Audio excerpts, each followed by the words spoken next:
Okay, I'm going to go ahead and do 7.1b with you.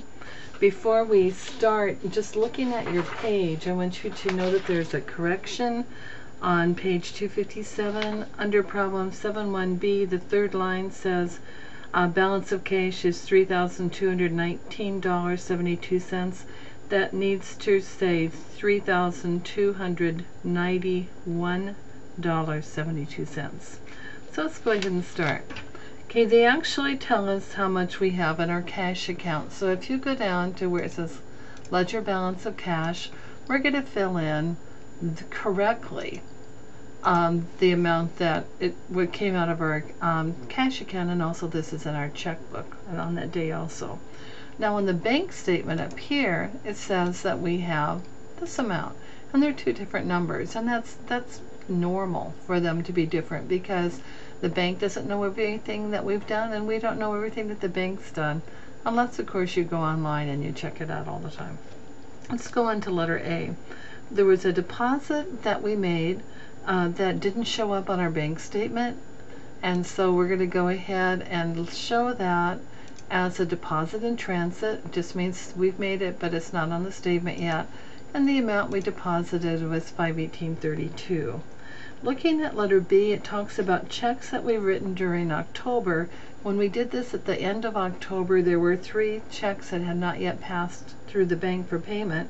Now at the end of November, there's still another one that has not come through yet. And sometimes people just lose a check or they're really slow about it, but these are called outstanding checks because they haven't gone through the bank. The check that has not come through is for $46.84. So this is an October check that still has not come through the bank, so they don't know about it.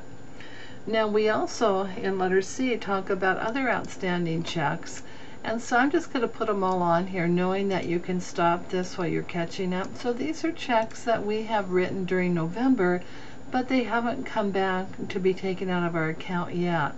If we total all of these, it's going to come up to $210.50.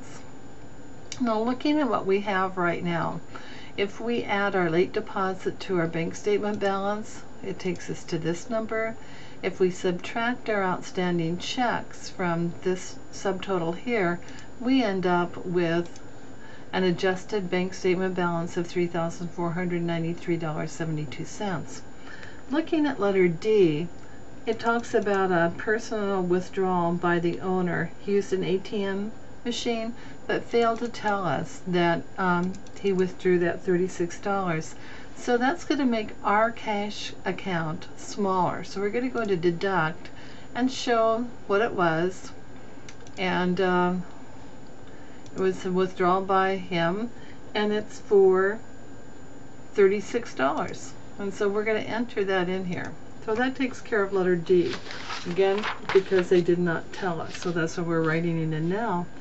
Also, the bank is charging us $18 for handling our checking account. And so now we have to deduct that. So that's going to go here.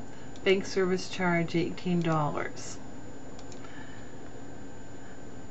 Another thing that happened was the bank collected a note for us. So someone owes us money. They actually signed a promissory note.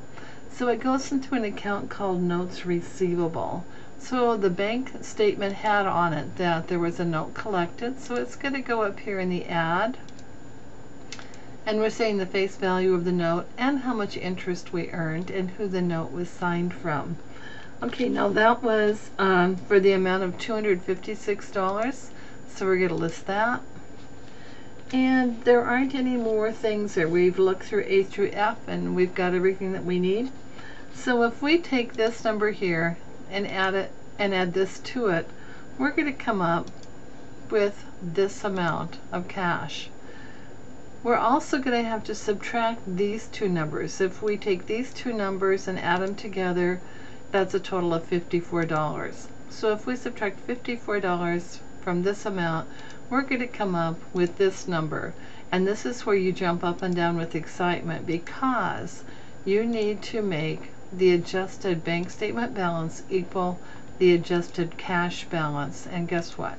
They do. So this is something that you would want to do every month.